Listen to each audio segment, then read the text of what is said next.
Happy New Year, Tom. Yeah, hi, how are you? Good. Nice to virtually meet you. Yeah, how about that? On the first.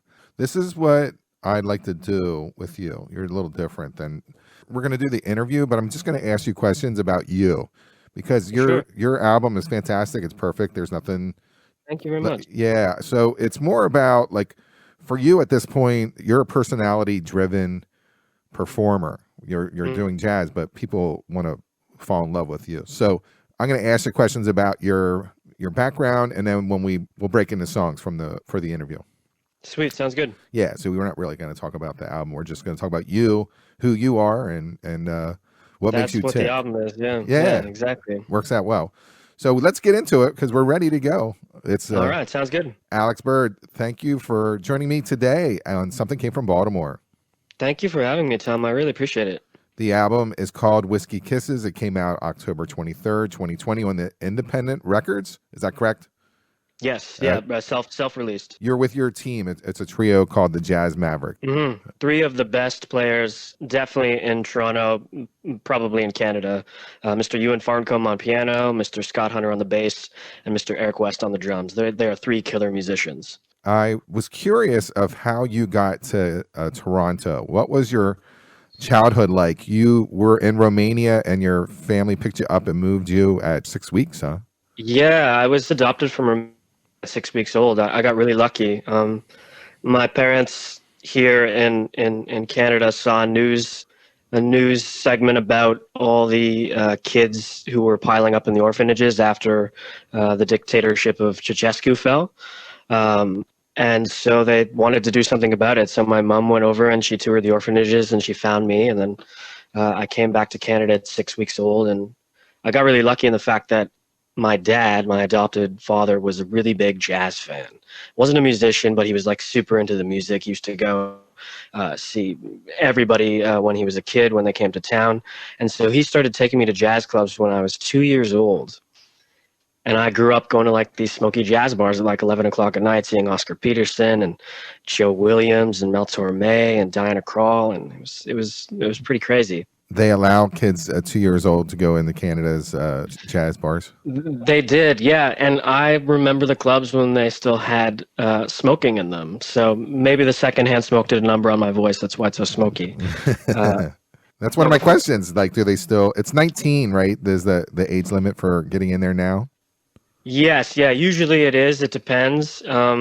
Some of the jazz clubs allow people under that age up to a certain time, and then it kicks in when the bar gets running. So yeah, but I got extraordinarily lucky that these places let me in. I think they were really encouraged by the fact that I was just a little kid who was really into the music too. There were a couple of places in town who didn't charge me cover charge. They just covered for my dad, and we're very excited to have Alex here tonight. He's one of our favorite guests, and I'm like 2 feet tall, bopping around to the music. What was the first like artist that got you excited?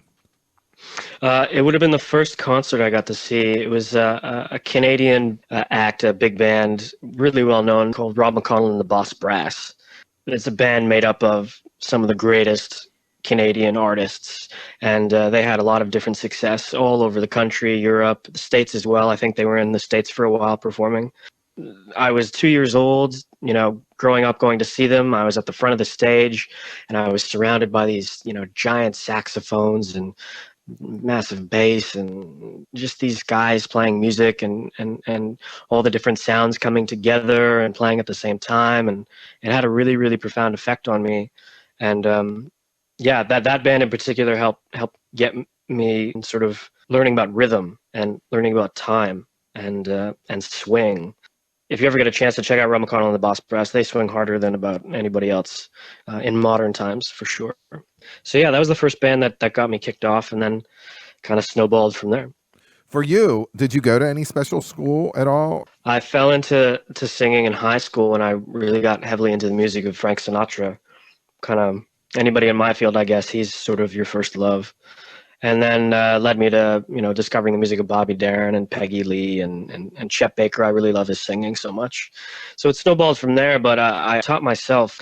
When I left high school, I went to theater acting school in Toronto, and then I went to film acting school. and when I'm not doing singing, I do acting as well. But yeah, singing I taught myself, and it was my education wasn't formal in the sense that I went to a music school to learn theory and all this kind of stuff or how to sing properly. It was going to the jazz clubs as a kid.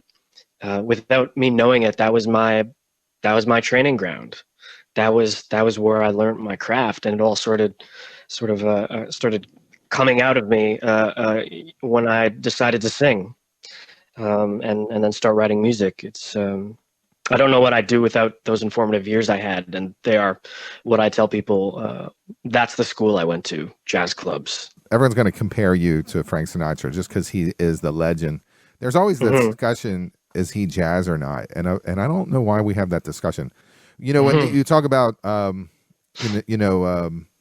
Louis Armstrong or Mingus or Monk, and you're naming the greats, and sometimes Frank Sinatra is not in that group, and he should be, in my opinion. He should be. Yeah, I consider him a jazz artist. I have I had a cute question. Like Keynesian sex level is 1 through 10, 10 being totally heterosexual, 1 I guess being gay, I guess.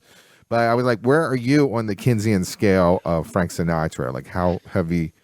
What's your number on him? I mean, it's got to be the highest part of the scale. I mean, he set the tone for so much and for so many people. He's really standardized popular singing back then, and also to touch on what you were just talking about calling Frank Sinatra a jazz musician. In my opinion, a perfect example that he was a jazz musician is all the famous jazz musicians, Miles Davis, people like that, who said he was a jazz musician and loved his music. And Miles Davis even phrased a lot of his trumpet playing off Frank Sinatra's singing. So, I mean, if that's not the ultimate compliment to was he a jazz singer, I don't know what is. But yeah, definitely on the scale, I'd be a 10, right at the top. That's a solid 10. Yeah, I'm the same way. One of my first shows that I ever had is Frank Sinatra, a jazz artist, and of course he is, in my opinion. And I really feel that he gets neglected in the top 5, top 10 when you talk about jazz legends. And I was like, oh, we need to consider him in that top 5 because absolutely. of his body of work is fantastic. And he was gracious. Like, he always reached out and tried to bring other jazz artists into the fold. And he was experimental at the same time. He did a lot of crazy stuff. He absolutely was, yeah. I disc jockey in Baltimore, and it's a happy hour on Sundays, and I'll play Downtown by Frank Sinatra. It's like from 1969. It is is goofy as hell, but people. And it's super goofy. Yeah, people love it. They love this. Yeah, it's a fun throwaway, right? Yeah. I mean, like you could tell he just knocked that out in 1 take easily. Yeah, he didn't want to have to do it again. But it's a Frank Sinatra song. You can hear it. He's not fooling around. No. Well, is there any other artist like that maybe on the current side that you're like, I'm totally in love with? A lot of my musical influences, which I think are heard in the debut album. I mean, I love like Sam Cooke and Jackie Wilson and Elvis, and I really love like Chris Christopherson and Bob Dylan and all these other fantastic songwriters.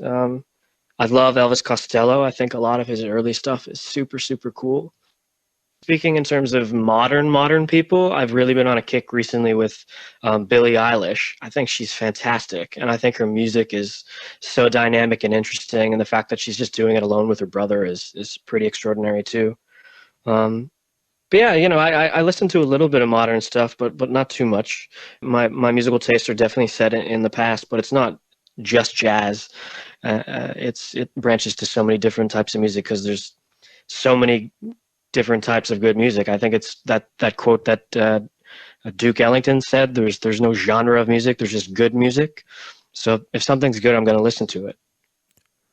That's interesting. The Elvis Costello stuff was like, that's in my wheelhouse. The first Imperial Bedroom, and to me, is like a perfect album. Yeah. It's fantastic. Yeah. And to this day, I was like, okay, if you ever wanted to know anything about Elvis Costello, pull that album out. Yeah. I see you as a child. It looks like you're emceeing like a jazz. That is correct. Yes. Yeah, that was Again, going to the jazz clubs. My dad was working as a fundraiser for a charity at the time, and he put together a little show with a bunch of the really top-notch musicians in town, and we did it at a place called the Top of the Senator, which doesn't exist anymore, which is a fantastic jazz club. And I got to be the little MC, so I introduced people and all that kind of stuff. It was it was. I have the tape somewhere. It's on like a VHS or something. But that was my first time on stage, I guess. I was probably, I don't know, 7, 8 years old. It was around that same time that I actually got to host a jazz radio show Mm. out of York University in downtown Toronto.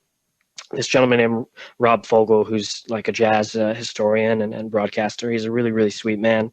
But he found me, saw me bopping at one of the jazz clubs when I was like 8 years old, and he came over and introduced himself, and he got me to sign a napkin with like my little scribbly 8-year-old handwriting, and he says, "One day this is going to be worth a lot of money." So I don't know, maybe it's worth like $20 now. Um, But he had me on his radio show, and I got to introduce the songs, and up next is Buddy Rich and all that kind of stuff, and here's Woody Herman, and so I have the tapes of me again at like 8 years old, around that same time that picture you mentioned where I'm co-hosting a jazz radio show, which was pretty cool. that is very cool. I was looking at the artist that I guess you bumped into while you were a child, and I went back Hmm. and I'm saying, okay, well, if you were born in 1990 and Hmm. these people passed away, some are alive, but like Ray Brown, you would have been, he was 12 when he passed. So were you able Yes, to yeah. meet him? I met him on a number of occasions. Whenever he'd come to town, we'd sit and chat. He loved talking about CFL football, so he was always asking like how the Argos were doing, which is our team. But yeah, he always remembered me when he came to town. Always sat down and wanted to talk for a little bit. And I got to see him. That club I just mentioned, the Top of the Senator. He used to come maybe every year, every 2 years.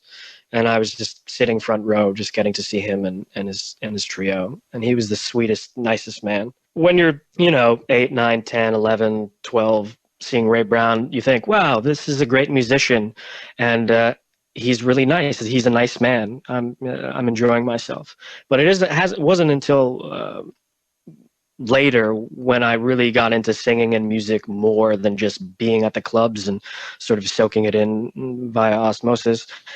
Then I start, looking at Frank Sinatra albums or this album or that album, and Ray Brown's there and Ray Brown's playing here and Ray Brown's doing this, and you get into Ray Brown albums and you're like, I didn't realize how big Ray Brown was as a kid. He was just a wonderful old man who came and played bass, and he was really sweet to me, and I enjoyed the music. But in hindsight, I was like, these were jazz masters, monsters, legends, and I got to meet and know a lot of them, which is crazy to think back on. I mean, they really got me to this point in a sense. So it's crazy, crazy stuff. Just by doing my show, Ray Brown always pops up as like being a kind, decent, Yes. generous, and super talented. I have a thing for Oscar Peterson. So Mhm. yeah, you would have been 17 if the time that he passed. Were you able to Yeah, talk to him? I did. I got to see Oscar probably 4 or 5 times.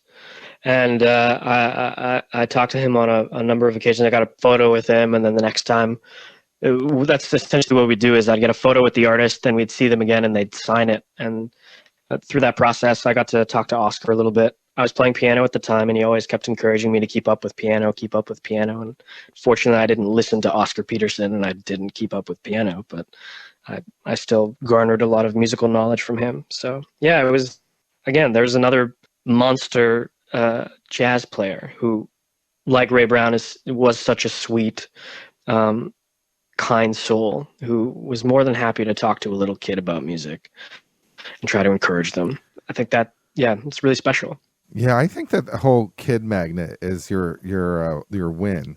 You know what I'm saying? It was great. Yeah. I mean, I was like, man, I wish my parents. Play to your strengths. Yeah, definitely. When did you actually have your acting bug in high school?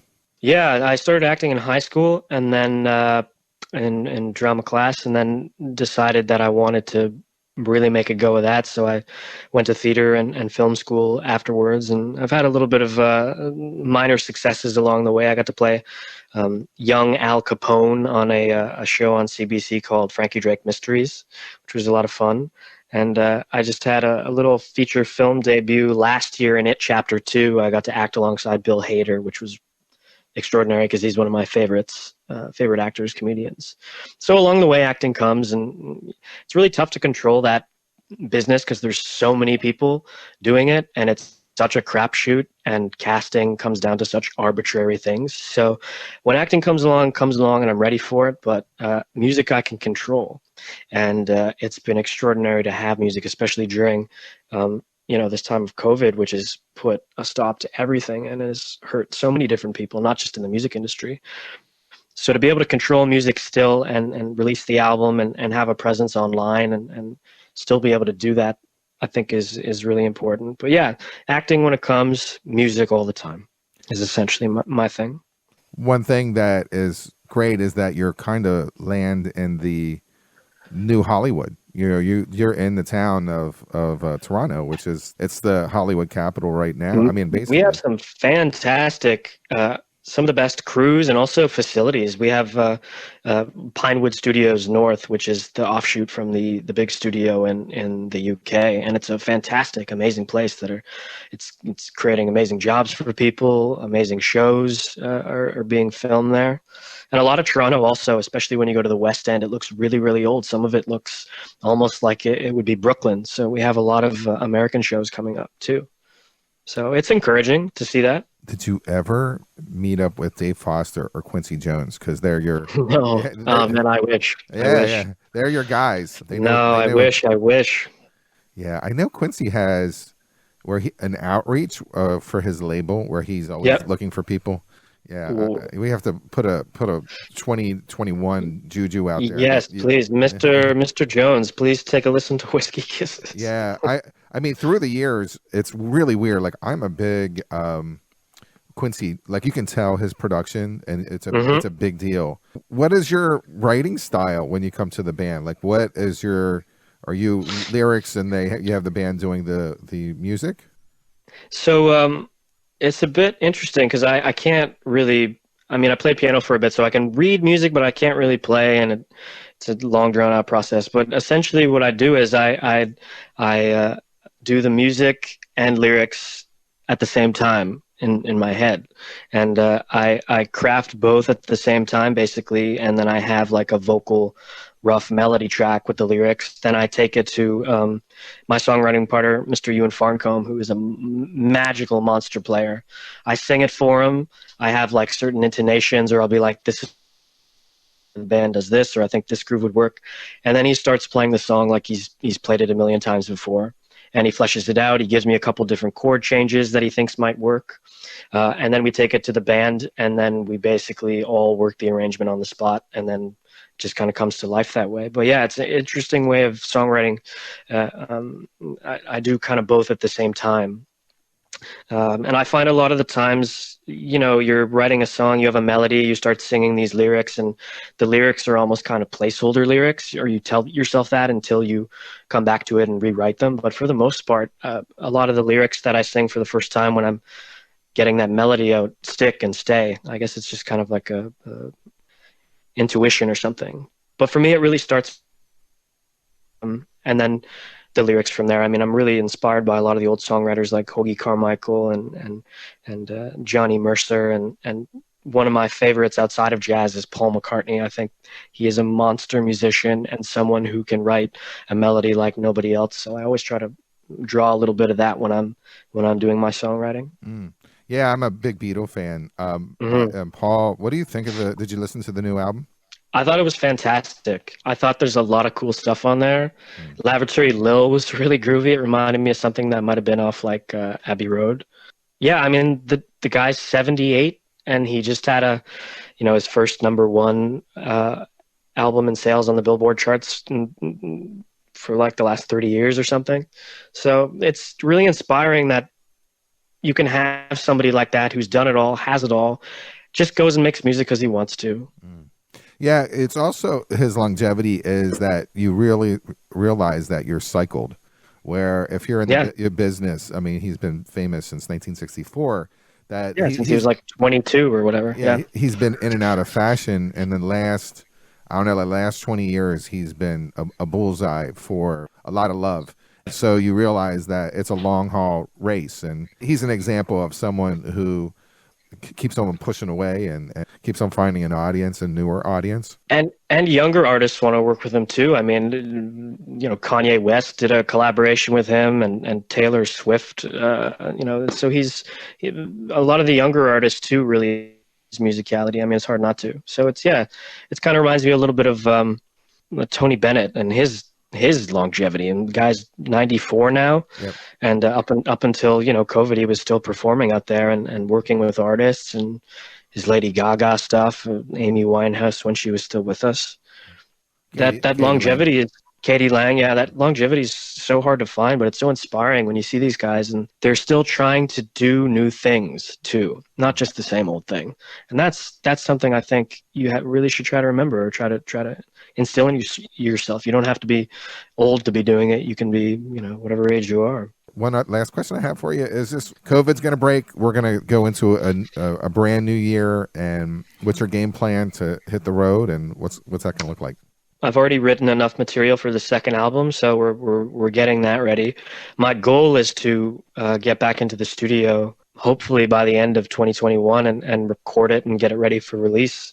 A lot of people, they wait so long to do the next album, want to keep making music. I mean, something like 1955, 54, somewhere in there, somewhere in the 50s, there was 1 year Frank Sinatra released like 5 albums. Mm-hmm. And you're just kind of like, what? Obviously the business has changed immensely, but I just wish more people would create more in that sense. So that's what I'm going to try to do. We did Whiskey Kisses. It was fantastic. We had a wonderful time. I think it was a great representation of us at that point breaking out and trying to put something new on the market. And we've already done new stuff since then. So let's get that out and let's keep evolving and changing and trying to create some new sounds. So album is on the plans, and hopefully, depending on when live gigs come back, it's going to be a little tough because a lot of my friends and I are hurting, and we haven't had opportunities, and also a lot of the clubs have closed in Toronto. There's something like just over 20 of the places you would go to shut down and probably won't be coming back. So finding gigs is going to be tricky because you're going to have the same amount of musicians trying to get gigs but less places. So it'll be interesting to see how that process plays out. But I think if we get our music together and get it ready, whether it's album or live, we're going to be in a good place. I thank you very much, Alex Bird, for talking to me on Something Came from Baltimore. Thank you, Tom. Yeah. Whiskey Kisses, the album, nothing but a solid album. I want everyone to listen to it and keep your eye on him because he's going places. Very sweet of you. Thank you. Yeah, great. All right. I love it.